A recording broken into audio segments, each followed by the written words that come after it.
Hi, this is Dr. Kimberley Linert, and you're listening to Incredible Life Creator Podcast. My guest today is Mark Harris. Mark Harris is the leading parallel entrepreneur who has served thousands of individuals, entrepreneurs, CEOs, and professionals throughout the nation and abroad to create freedom in every area of their lives. Mark's core expertise is relationship capitalists. Mark and his team will help catapult anyone in their personal, professional, and business life by successfully leverage world-class partners, mentors, and business advisors to advance their goals. However, he considers himself first and foremost a dedicated follower of the Creator, a loving husband, and a blessed father of his 13 children. Wow. Welcome to the podcast, Mark. Hey, it's great to be here. Yeah, so why don't you start out by telling us, because I know you have so many stories, but start out by telling us where you grew up, some of your journey, how you got to where you are. Sure. So I grew up, it was really kind of an interesting situation. There's a couple of different dynamics there. My dad went through 22 foster homes as a child, so he didn't really know exactly how to be a dad and a father and even a husband for that matter, but he was just a great person. But he was an entrepreneur of all things, did really well. But in 1972, he had like $9 in his pocket and turned that into like $40 million over in a lot of different businesses. But it went from like $9 to like $10 million in about 10 years from 72 to 82.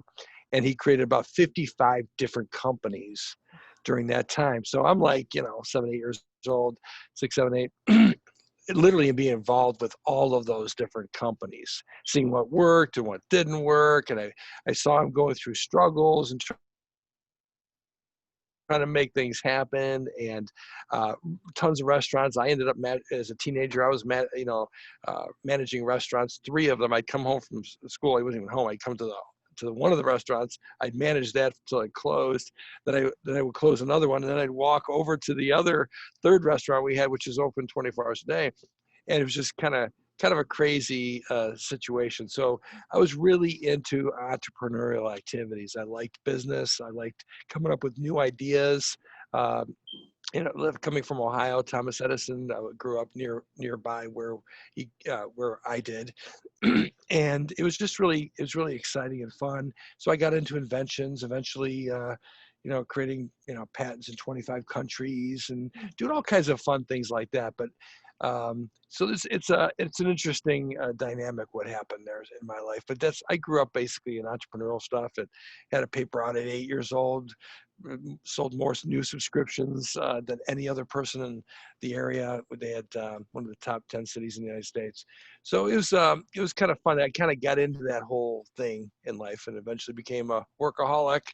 Got out of that. I figured that out eventually, that wasn't the way to make life happen and stuff. So a lot of neat lessons along the way. But that's kind of how I grew up. Yeah. Wow. Yes. So when did you meet your wife along this journey? So eventually I was trying to figure out life as far as, we're all plopped into this world. We have no idea what's really going on, right? What's the best, people to hang around with, things like that. And, what to do, how do you deal with things like, why am I here and all that kind of stuff. So eventually I found some different, congregations I was a part of and moved from different ones, trying to figure out, what kind of people should I hang around with? I ended up hanging around with people who are more spiritual in nature. And so, and I went from place to place because it wasn't quite what I was, thinking that it needed to be as I evaluated these things. And so I found her at a congregation that there was 700 people there. And it turned out most of them really wanted to be with her as marrying her and stuff. And I won the prize and I got a great wife who I've been married to for 363 months, a little over 3 years, so 30 years. So that's kind of how I found her. All right. And how did that all fit once you got married and all this entrepreneurial things? How did that work with your family, with the businesses? So it was great. We call this the revelation. What happened was, she worked with me for the first 5 years, 3 years anyway. 3 years of our marriage, she worked for me about a year and a half. prior to us being married. And then, so basically, and we never had an argument until we started having children. And that was our first argument 3.5 years into our marriage. But it's when she was now no longer really able to work with me in the business as much because she was really busy with the children. And so I'd be working 80 hours a week at that time. And what happened was I realized, okay, so this is really, really tough. But I kept on doing it. So we'd take off Saturdays. So I'd be home all Saturday. And Sunday morning at 6 a.m., I was out of there again on my way to working. So one day she wakes up at like, I don't know, 7 o'clock in the morning. I'm already gone. Okay, she's saying, you know what, here's my third child we have, right? Where she was pregnant with our third child. And she's like, you know, and she prayed and she said, you know, Heavenly Father, you told me to marry this guy. Okay, here he is working 80 hours a week. This is not going to last. This isn't going to work. He's a workaholic. Okay, our marriage is going to be a mess. Our family's going to be a mess. You've got to do something about this. And I didn't know she was praying this, but that's what happened. She went to the right place. And so that same day, so this is the same day, I'm at work. I read in the bathroom. So I was reading this book called it was actually one of the Point Hills books. It was called The 12 Riches in Life. It was called The Master Key to Riches. And he talked about the 12 riches in life. So I'm reading all the riches. Number 1, number 2, I had that one. Oh, good. I have that one. Number 3, oh, I have that one. 4, I have that one. 5, I have that one. 6, I have that. I'm going 7, 8, 9, 10. I have that one. I have 11. And at the time, you know, I didn't have number 12, which was financial independence. And I'm like, okay, I realized it hit me like a ton of bricks. I'm like, working 80 hours a week, I have all these riches and I'm actually jeopardizing all these riches and for just money, really. Okay. And I was like, this is crazy. I went home and I apologized to my wife and I told her, I'm going to move my office at home. I'm going to go down to 50 hours a week. And I've done that ever since. And so I went from 50, like 80 to 70, like 60. It took me about a month to get down to that. I moved to it within 2 weeks. I moved my office, my personal office down. I still had my people working at my office, but I basically moved my office at home and got down to about 50 hours a week within about a month or so. And I never turned back. And that allowed me to spend so much more time with everybody, including my wife and my children. And it was a miracle. And because I didn't even know that happened, it's the same day she was crying because she knew that the Creator took care of her and hit me upside the head and realized, you know, what was going on. So it was a really fun story. That It was really fun. Wonderful. And, you know, Yeah. so many times we think that we have to do something or Mm-hmm. we don't have a choice, but we do. We do have a choice. Mm-hmm. Arrange things so that, you know, our lives are the way we want them to be. That's right. And I have a related story to that, which I love the fact you said the choice. You know, I want to encourage all your listeners to make the choice based on your priorities. You know, because I'll give an example. About maybe 12 years ago, I started speaking at a lot of big events. You know, they'd ask me to speak. You know, one was the top 25 business and marketing minds. And they had like Stephen Covey and Fran Tarkington, and they had like Seth Godin and just amazing people. The editor of Success Magazine, all these, I mean, the top 25, and they picked me as number 25. I was actually pretty blown away. I was like, how did I make that list? I couldn't believe I made that list. But anyway, and so I was at that. I noticed that I interviewed the other people that were the other speakers. I found 80% of them were divorced. I said, wow, that's really interesting. And I realized because they were on the road so much, okay, they were divorced or the children hated them, you know, and they just had this terrible relationships with their family. I said, well, that's not going to happen to me. And so at that time I committed. I said, when I'm on the road, they're on the road with me. And so I started that and we first only did like 2 40-day trips a year where I'd take everybody and then I could speak during those times. That was the only time I could speak. Then eventually for 12 years, we actually went full-time speaking. And everybody came with. I said, guys, you want to just do this full time? They said, yes. So I took them with me, and that was a big, you know, wife and 13 children. So it's not an easy thing to do. Okay. But it was a fun thing to do. I said, you know, most people wait till they retire till they travel. Right. So I said, you know, let's do it now. And so it was fun. We got to spend 3 months in Yosemite National Park together, just do all kinds of things. Like, it was really great, but you have to make the commitment. It may take more time, effort, money. It's always a little harder to do it the best way. But you know what? It's so much, the return is so much better. It's like just doing a little bit better in a sport. If you do just a little bit better, like I used to use the analogy of, if a baseball player is on, if they get on base 2 times for every 10 times at bats, it's called a 200 batting average, or 20%. And so, but if you just spend a little extra time, practicing, if you just spend a little extra time, working, with a faster speed pitcher, or you change up your stance, and you practice, and you diligently practice, and you do a really intense learning and growing of the different, a miracle can happen. And all that happens is you now get on base 3 times for every 10 times at bat. And the difference between those two pieces, the people who get on base 2 times make about $1 million a year. The guys who get on base 3 times, just a little bit more than the other guys, really, in the grand scheme of things, those people are making $30 million a year just from doing just a little bit more. And that's in the money field, but the same applies in the family field. If you just do a little bit more in the family, the husband realm, the wife realm, whatever, the children, with your children, you just got to do a little bit more, And if you do that, you will find yourself having the life that you really want, and a life of your dreams, and stuff. So it's really, you have to make the commitment and make the hard decisions, but it's worth it in the end, Mhm. So let's say someone is kind of dissatisfied with their life right now. Maybe they're working a job or even owning a business, and they're just not feeling that passion. And they're thinking, okay, I need to reignite my passion. I need to find out maybe what my new passion is going to be.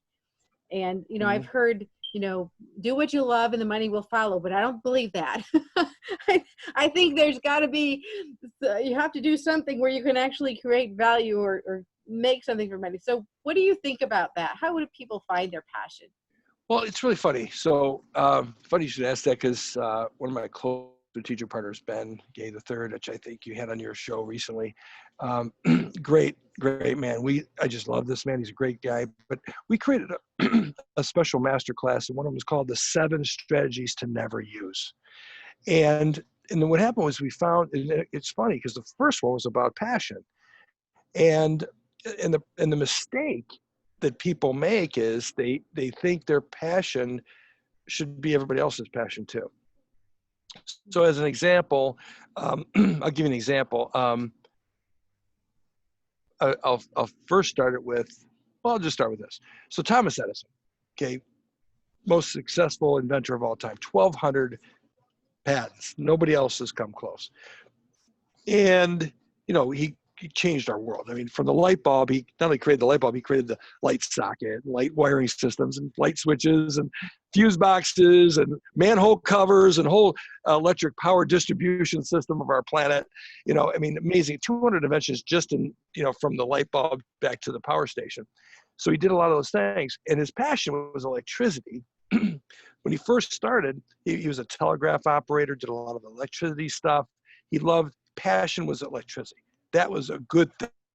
Okay, it was a good thing. But here's what he did. He created a product. It was his first patent. You can look it up. And it was an electronic vote recorder. And what it did is that he would create a situation where you could set this up in the Senate, say, when they're taking a vote, and they could have a yes or a no vote. And then he pushed the button, and they would tabulate yays and nays, basically yeses and nos. And it was like amazing. Everybody was like, wow, this is the most amazing thing they've ever seen, right? All this other stuff. And they invited him to Congress to go to show him how this thing works. And they said, man, that's the most amazing thing they've ever seen, right? And he said, so you really like it? Absolutely, we like it. So are you going to buy it? And they said, no. And he said, no, why not? He says, because we don't want to just know yeses and nos. We can count, okay? It's not like we actually also want to know who votes on what, right? We recently, and I won't, to date this, I won't mention the recent situation with that, but you understand who voted what on what, right? Mm-hmm. So it's important that it addresses those issues. But the fact is that they didn't want it. They didn't want the product. It was neat, it was exciting, but nobody wanted to buy it. Okay, so you gotta first be, yes, passionate about your industry. Okay, in the areas of how you can serve people in the grand vision of things. But the product has got to be something your clients are passionate about. It's got to be something that they're dying to not only be excited about, like the senators were, okay, but also passionate about actually spending money on it. Okay, and if you don't have both of those, it's going to be a challenge. Ultimately, if you're going to, it's not hard to be wealthy. Okay, if you really stick to it and focus on it long enough. It's like the magnifying glass, taking the sun's energies and focusing them on one point. It will burn the stuff. You just hold it straight long enough, it'll work. But if you take that same magnifying glass and go back and forth between 2 points, and you focus over here, then focus over there, even if you're a perfect focuser, you just go back there, it'll never burn. So you got to be excited about it and passionate enough to stay with it. And when you're making all the money, why would you want to be in something that you don't like, right? You'd rather be something that you do like. So when it comes to the industry, I'll say like Thomas Edison was electricity.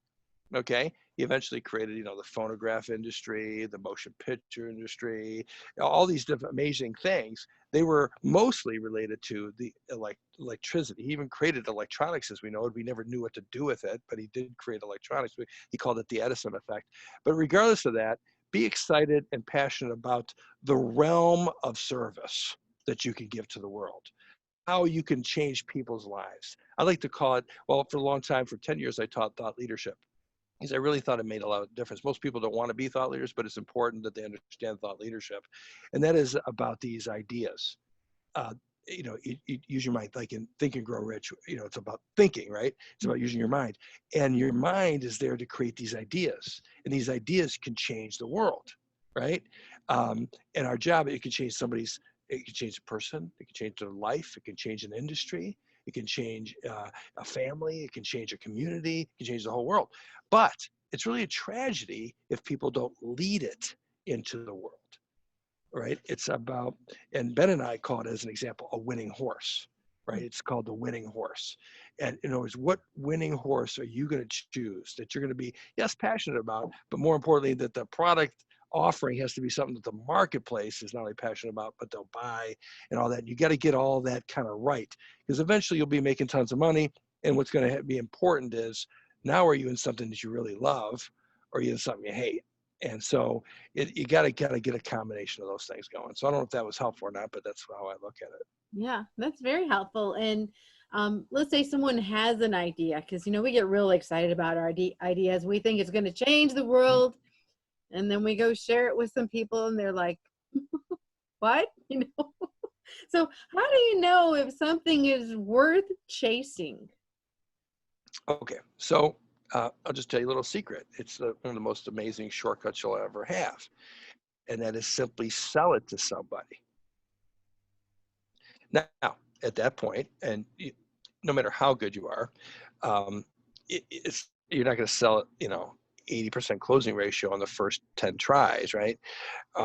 What's going to happen is this is how I do it. So in a marketplace, so this is more of a marketplace question you're asking me, I think.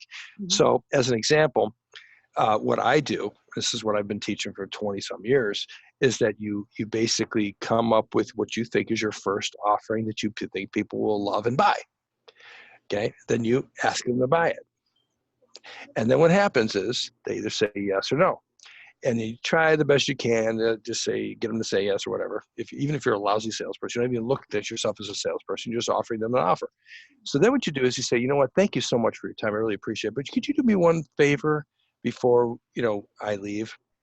And you say, I came in here telling you I was going to talk to you about this kind of a thing that can help you solve this kind of a problem. Yet you took my call and I came in here to talk to you about it. What would have had you buy? What kind of product were you looking for? What kind of offering would you have taken care of? What made you say absolutely no to this one, but you would have said absolutely yes to something else? What was that thing? And guess what they're going to do? Even if they give you one element of what it was, now you go back to the drawing board, change the product, change the offering. Okay, next person. Now you offer that. with your tweaks and offers. And all of a sudden they say no. And you say, okay, let me ask you a question. What didn't you like about it? What did you like about it? What would have actually made you buy it? And they say, well, if it really had this, it would have been the ticket for me. And actually, we don't need that, but we really need this. Then all of a sudden you find features that you would have been spending time, money, and effort even developing. You don't even develop them. And what you do is you develop the ones that they're saying yes to. By the time you get to your 20th person, you know the offer that people want. You know the product they want. You know what they're looking for. And you keep on going and going and going. Some products it's a little harder to do than others if you have to tool up for it or whatever. But you see, the same thing is you always want to sell it before you even create it. In fact, you create it, in other words, do it in the end of the story with Thomas Edison. He says, I'm never going to create a product that people don't want to buy ever again. And he never did. And so that's the lesson of that, is that only really sell or create or offer programs that people absolutely want. It's a process, not an event. And you have to continually find out what they really need. Trying to do that online is a lot harder than actually going and one-on-one talking to people, because you got to guess what they're really saying and why they said no, and you don't even know. But if you actually spend some time actually talking to people, not just focus groups, because if they don't have to buy anything, that doesn't mean anything. Yeah, we loved your little push button thing. Well, that doesn't help us. Will you buy it is what we're looking for. And then you'll get to where you need to go in a short time. That's the number one secret that I teach people how to do it. And I can show you hundreds of examples of how I do that along the way. Amazing stuff. So. Yeah, and that's wonderful. So you can have an idea, but as long as you're not so attached to the idea that you're willing to tweak it and change it and make it marketable, then you could still keep your amazing idea. Yeah. It's the same product line, not the same product offering. And, I'll give you another example. A recent book came out by the founder of LinkedIn. I think it was Reid Hoffman. Anyway, I was talking about how when they were first launching LinkedIn, they had this one feature that they really wanted to have. And then it was taking longer and longer and longer to actually get it done. He says, guys, we're getting ready to launch. We got to have this feature. And eventually got to the point where the investors were like all upset. They were like, hey, we got to launch. It's okay. We'll put it in version 2. So sure enough, they launched. It was a big success. They sold it for billions of dollars to Microsoft, all that kind of stuff. But you know what? That feature is still not in there. So 17 years later, whatever it's been, they still don't have that feature. It wasn't that important, so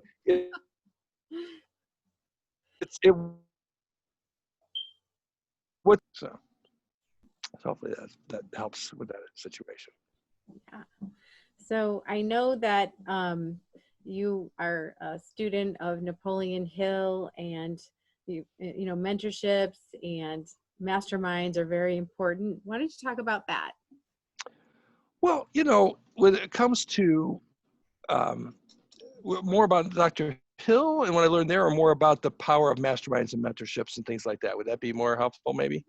So I can't, it took a long time. I spent a lot of time studying.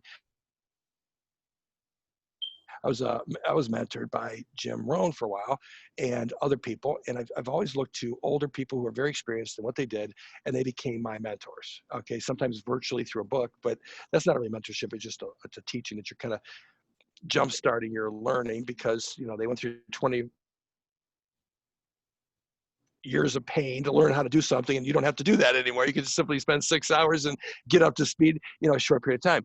But what happens, ultimately, the way I like to put it is this, is that if you were climbing Mount Everest, would you want to do that on your own, or would you want somebody to help you? Would you want a guide? Would you want a Sherpa? Would you want somebody who really knows the lay of the land? Okay. And what I found is that who don't have the Sherpas are dead. That's what I mean. That's the reality. We have hundreds of people on Mount Everest dead, and still right now. But the people who chose a Sherpa to guide them through it, who've been there, who know the lay of the land, who know this turning right looks more beautiful, easier, all that. But that's the way to death. Over here is the one that gets you to the top, not only quicker, but alive. And so it's really that's the value of mentorships. And I've studied all the top people, I don't care if it's the leaders of Google and Apple, Steve Jobs, I've identified 7 different mentors he had. and some of the amazing, Richard Branson, he had a mentor. In fact, he had a mentor, when he was starting his airline, he said, this guy, his mentor was a guy who failed in the airline business. He said it was the most valuable mentor he ever had because he learned what not to do, right? Mm-hmm. And so that kind of stuff, it's about which way not to go and which way to go. And so if you know these things and you have somebody guiding you, that's where it is. Another interesting story from Eric Schmidt, who became the chairman of Google. And of course, he found a winning horse. I can't seem to find the article, but I got the winning horse idea from him. I thought it was him, where he said, you know what, the reality is I simply just found the winning horse. I found a winning horse almost accidentally. When you ride and hook yourself up to a winning horse, you almost can't help but lose, okay? The way we like to put it is that if you're not gonna really win the race riding a donkey, right? So you don't wanna, I could turn you into the best jockey in the world, right? But it's not going to help you if you're not riding a horse. And so what he said, so Eric Schmidt, getting back to him, he said by the board, he said, look, you really need to have a mentor. And he said, look, I don't need a mentor. I'm like a seasoned CEO. I've been doing this for a long time. Da, da, da. He says, yeah, but there's one thing you don't have. You don't have what you look like. You don't have perspective on what you sound like. You don't have perspective on the outside of what you're doing. You only have your internal perspective, and that is only one view, okay, of what's going on in your life. And it's not the only view, and it's definitely not going to be helpful in running the company. He eventually got one. Sure enough, he's become an advocate for it. He's even writing books about it and things like that because he realized how powerful it was to have a powerful mentor. So that's about the mentorship side, which is, like if you were getting ready to do an IPO for your company, why in the world would you ever try to do that alone and make all the same mistakes that people make and all that? No, have a mentor to guide you through the process. Hey, buddy, don't do that. Do this. Make sure you do this. Hire that kind of guy. Make sure you get that kind of system. All that kind of stuff. And you know what? You save yourself a long time. In other words, you don't die on the mountain. You actually get to the top of the mountain, right? You reach the summit and you plant your flag and you get to talk about it for the rest of your life or whatever. But the other side of it is on the mastermind side, and this is, I talk a lot about freedom. And I have a lot of different freedoms that I talk about. Like there's freedom to spend your time with who you want. Some people working in jobs can't do that. They don't have the freedom to spend their time with who they want. They don't have the freedom to spend their time how they want. I mean, they're told by their boss or whatever, 9 to 5, 4 days a week, whatever it is. Okay, and things like that, or even in other cases. So you don't have freedom of time or space, or where you want. Mm-hmm. And so you've got these different sides of the equation. And of course, freedom to spend your money how you want, on what you want, where you want, how you want, all these different freedoms. But ultimately, when it comes to business, the mastermind is the most important part to gain freedom. And most people look at masterminds. I run some of the most successful masterminds in the world. I actually have Inc. magazine named my masterminds as a must-attend business growth conference, top 5 must-attend business growth conference. And so the reason why is because we take this stuff seriously. And I'm even taking it to the next level as well. Since I've connected with Ben, my masterminds were great before I met Ben. And of course, he actually had a mastermind with Dr. Hill himself. So we're actually taking that to the next level. But masterminds, most people think you got to join a mastermind. It's not about joining a mastermind. It's about creating a mastermind. Now, I want you to join my masterminds. I want people to join them. But that's not the most powerful mastermind. The most powerful mastermind is your mastermind, the one that you create, the one that you have everybody there helping you to achieve your goals, who are there, who are really good at what they do, who wake up every morning, say counting beans and all the stuff that has to do with finances, or who wake up every morning loving to knock on doors where people are going to tell them no all day long, okay? Or love to be running a customer service department or whatever. You have to create your own mastermind of people who are the best that you can afford, or the best you can make a deal with, or the best they're available, who love waking up doing what they do to give you a different perspective on every facet. See, there's 2 parts. There's business bondage. Business bondage is when you have an organizational chart and you have you in every slot. You're okay. You're the marketing director. You're the sales director. You're the website creator. You're this. You're that. Right.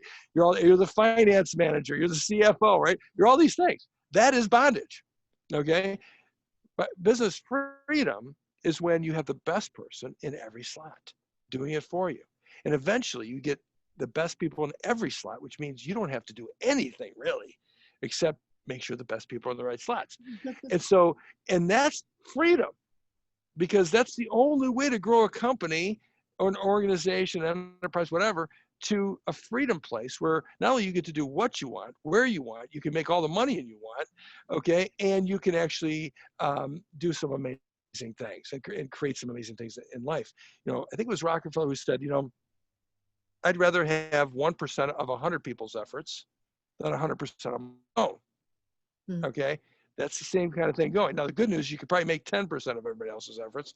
And if you have 100 of those, you can make 100 times or something, whatever, you know, whatever that is. And the freedom is amazing. And what the kind of companies, by yourself, you can only do so much, you know, but with Masterminds, my simple, if I had an EMC, E equals MC squared kind of a formula, I'd say it is 1 plus 1. That was you plus even just one other person equals 11.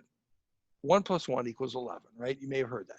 So 1 plus 1 equals 11, which means if you subtract out yourself from that, you got 10 times what you are simply adding one more person. And every other person, you just 1 plus 1 plus 1 equals 111. And so literally as you add each person to your organization, to your mastermind, now anything is possible. And not only that, you can't really do it. The multitasking thing is a farce, okay? And as you try to add even more to it, it gets even more difficult. And you know, they wonder why people are not successful. And 8% go out of business the first 18 months, and of course the rest of them go out of business the next, 18 months after that, right? It's just really a bad news thing. So that's what the mentorship's about. Get people in your life who can help direct you in whatever it is you're doing. In fact, that's the basis of one of my new upcoming projects called Mentored by the Masters. I'm bringing on the best masters in the world to mentor people so they can do that. Or in the mastermind situation where even though I'd create these masterminds for other people for different functions and topics, the reality is the best mastermind is the one that you create for yourself. And hopefully that kind of gives them a picture of how powerful that can be to change their business and their life and the things that they're doing, your people. Yeah, and that is really helpful because I've seen groups where they call them masterminds to work on, everyone's working on their own project, but they're calling it a mastermind, but there's someone leading it, there's someone directing, and I'm thinking, is this really a mastermind or is this a course? Exactly. It's an event.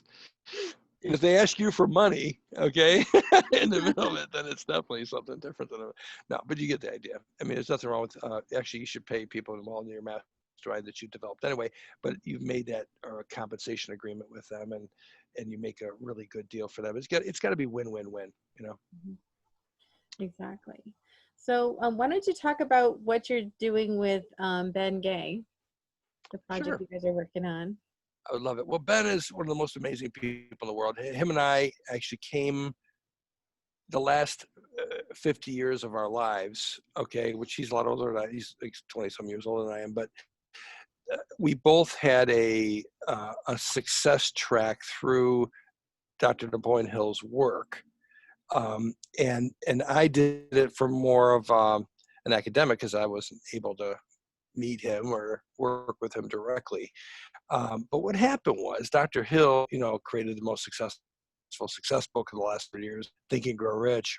And that wasn't even his most powerful one. Prior to that, he had the advanced course, a lot of success. But Think and Grow Rich, sold over 100 million copies. And it's just keeps growing right now. Even if you went on, say, Amazon, you'd see 3 of the top 100 business books Napoleon Hill's like Think and Grow Rich and things like that. So it's really a powerful book. And the reason why is because he simply found all the most successful things that the most successful people did. And then he taught people how to do them, but the reality is that he noticed something in the mid 60s.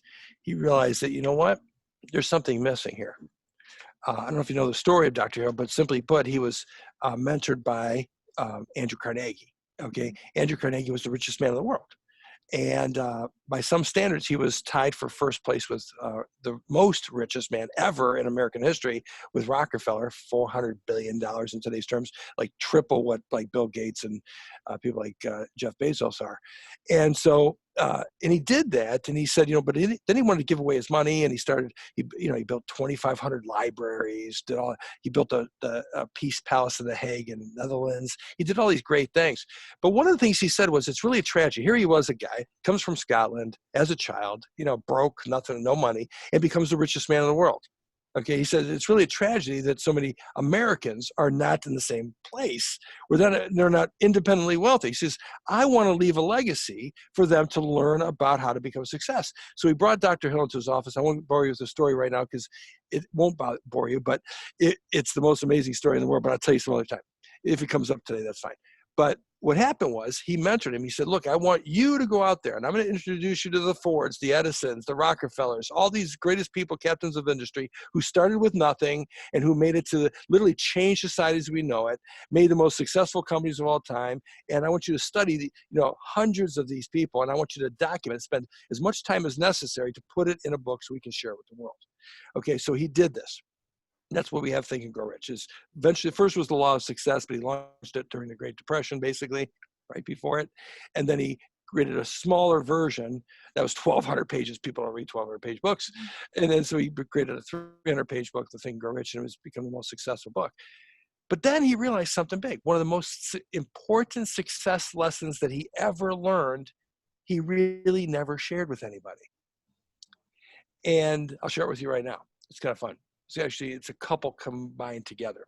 The first thing he realized, Einstein said, in theory and practice are the same, but in practice, they are not. So there's a big difference between theory and practice. You can think you know how to run a nuclear power plant, but you're not going to learn how to run a nuclear power plant reading a book. You're not going to learn how to become a brain surgeon reading a book. You're not even going to learn how to ride a bicycle reading a book. And Dr. Hill realized that it wasn't about the book. Okay, it really wasn't about the book. And the second thing he realized was, the most important success thing that ever happened to him, he never taught anybody how to do. And the most important success thing that happened to him was that he was mentored by Andrew Carnegie. And we wouldn't even have his book if it wasn't for that. So he realized that mentorship had to be the deal. So what ends up happening is, he eventually wants to create a mentorship program to change the world about this stuff and take it to the next level. 1967, he meets Ben Gay. He actually starts mentoring them. They create a program, start to create a mentorship relationship first, and then a program. But Dr. Hill dies in the process, and it goes nowhere. So I just so happens that Ben and I meet regarding something else, and I'm hearing a story. I'm in the middle of creating Mentored by the Masters. Okay, because I've learned it from a different angle, which I grew up, I could tell you my story about. It's amazing. I told you when I was 14 years old, I'm over here. I picked up the Law of Success when it was published, when I was 14 years old, 1979. And I couldn't even afford the book. It was $40, And I'm looking at this book, and I wanted that. And that's what I eventually grew into studying in a big way. And I could show you that. But simply put, as we both came from the same place, I was creating mentorships programs because that's what I learned from Dr. Hill and a lot of other places. And that's what he learned, actually being mentored and actually creating a mentoring program that they never really launched. So Ben and I said together, we've got to take this program to the world. We've got to actually help people learn not just the theory of success, but the practice of success. We want to be your Sherpa, okay, to take you to the top and help you kind of reach the summit and all that kind of stuff. So that's basically what we've done. We've created a success mastermind to help people do that. And it's an amazing process. So far we got an 80% raving fan status from the people going through it, which is amazing. So anyway, that's a little bit about what we're doing. Wow. So if people actually wanted to hop on and do that with the two of you, how would they find you? Well, the easiest way probably is just to go to thelastprotege.com. It's really a site about Ben. I coined the term the last protege of Dr. Napoleon Hill for it because that's who he was. And so we put up that site as one place. I also have Mentored by the Masters. So the lastprotege.com, mentoredbythemasters.com. And either one of those eventually gets you where you need to go. If you go to the lastprotege.com, and there's like a little opt-in box. If you go there, you'll get invited to a webinar master class that can actually help walk you through some pretty amazing stuff. And then there's no charge to them. We basically give them at no charge. But it's pretty amazing stuff that you can learn about everything, about what to do, what not to do in business, success, in life, and the combination, because we're not just here to run businesses. J. Paul Getty said something really profound. He said, he was the richest man in the world back in the 70s. He said, I'd give every penny I have if I could have a great marriage or a great family. I'd give every penny I have, which means he understood that not only the value of a family and a marriage and a wife, that whole thing, but he also understood the value levels, that was far greater a value than billions and billions of dollars. Okay. And therefore, when you get that part right, you've actually just became worth billions of dollars. Okay. Because you already have what he didn't have. In fact, he never got. But the reality is that's what it's all about. So if you go there, we can share a little bit about with those things. We've got some good things we can share with you as far as how you can take your enterprise to the next level. If that's what you're not, if you're an entrepreneur, or even a single, like a professional solopreneur, any of those kind of people, we can help you take it to the next level in a big way. So. Awesome. And just getting personal again, what do you feel like has given you the most happiness, fulfillment, most incredible life? What has given that to you? Well, it's really kind of interesting. I made to take this full circle a little bit before I answer it, because I don't usually share this publicly, but I'll just share you a little bit about this. So some people looked at Dr. Hill and saw that he had all these failures, and then at one point he lost his wife, and his children kind of had some problems with him, things like that. And some people thought he was broke at times, and he was.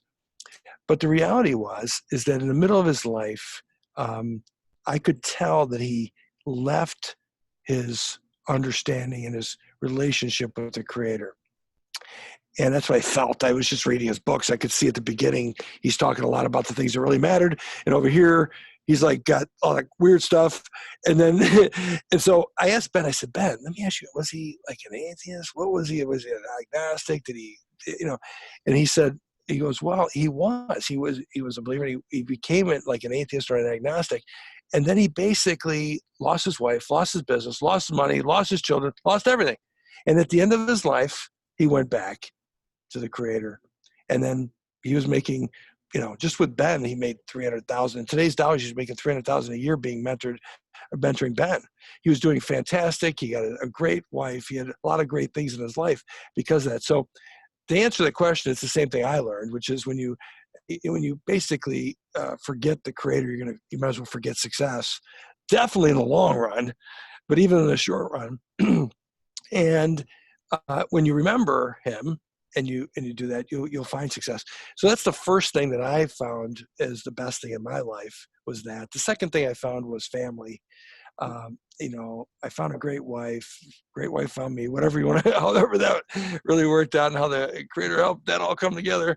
But the reality is that in that process, the things that I was missing in my childhood, mainly because my dad didn't know how to have a great family, I was able to come full circle and to actually create the kind of family I knew we should have had. And maybe I've taken Be Fruitful, Multiply a little too seriously with 13 children. Okay, but I have them here, and almost every single day to start our day, I have 1 or 2 hours with my family. Every morning at the breakfast table. I never had that. I had that maybe till I was 3, and then I never had it. And so I said, well, I'm going to have that time with my family.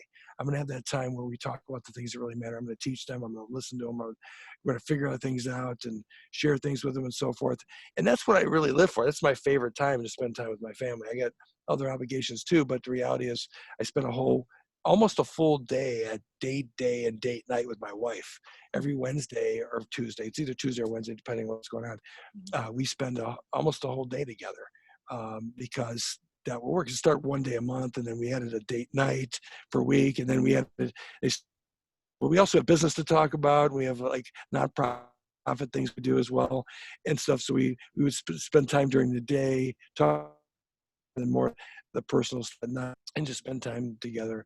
So you got to make time for those things. That's what given me the most. I live for my time with my family at breakfast and dinner. I live for my date night with my wife, my weekends off. I like, I'm shooting for 150 days off per year. I only got a little over 100. I like 120, but I like the time to spend on things I really want to spend it on, and the kind of freedom that brings. So that's my answer. I'm sticking with Yeah, it. that's beautiful. So Well, thank yeah, you so much for being on the podcast and all your wisdom. And, if anyone's open to being mentored or want that mentoring, they can come and see you. So I sure, just have one more question. sure. What is your best advice for others to live an amazing, incredible life? Well, unfortunately, that's a little bit what I would call unique. In other words, per person. Um, there are some general things I've already mentioned. I personally think, spiritual life is important. Family is important. Relationships are important. That's the center of life. Your life is really the sum total of the time and the people you spend your time with. Um, if hermits are not happy people, you know, and people who spend time with when they get to share. It's kind of like this. I'll say it in a negative way first. If you were on your, say you had cancer or some bad disease, right? And you're laying in bed there, it hurts. It's bad. It's a nightmare, especially when you're alone. But when you have people there sharing with you, feeling your pain, literally what ends up happening is the pain is half as bad. Okay, it's only half as bad because you got people there who you love and they love you and you're sharing. It's amazing how the pain goes away, at least part of it, half of it. The other side is also true though, is that when you share with people you love, okay, and people that you can have a great relationship with, you know, like going to a movie. If you go to a movie, okay, maybe okay. But if you go and share a movie with somebody else, it's twice as good. Mhm.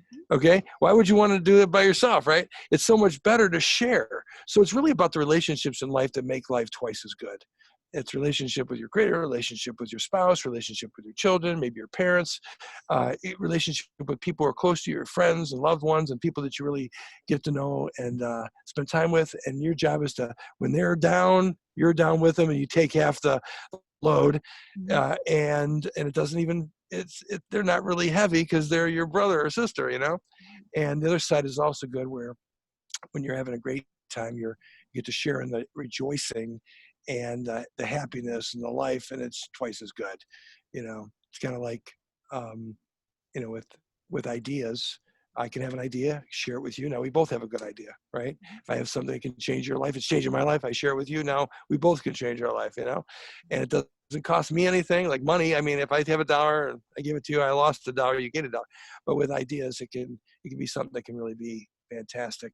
And therefore that's what relationships are all about. So with just people you want to spend time with and do all that. If you do that, you will find great things happening in your life and all that. The freedom to spend time with who you want.